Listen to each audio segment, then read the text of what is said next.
11 ans à présent à la guerre en Ukraine et les sanctions européennes au cœur de la visite du ministre des Affaires étrangères chinois en Europe. Allemagne, France et Norvège dans cet ordre. Xinjiang va tenter de rapprocher les positions chinoises et européennes alors que Bruxelles vient de voter un nouveau paquet de sanctions à l'encontre de Moscou.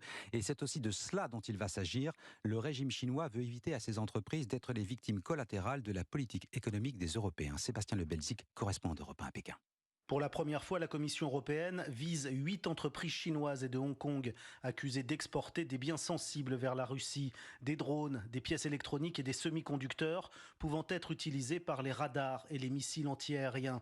La Chine redoute ces sanctions européennes qui viendraient s'ajouter à celles déjà très lourdes de Washington visant certaines de ses entreprises.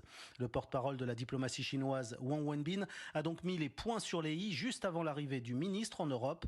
Pas question d'accepter la moindre sanction. Écoutez.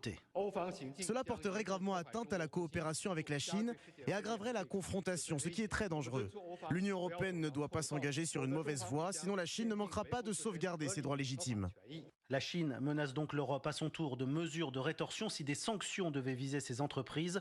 Il faut dire que la Chine a fortement accru ces derniers mois sa coopération politique et économique avec son voisin russe, venant compenser largement l'effet des sanctions internationales. Pékin, Sébastien Le Belzic, Europe 1.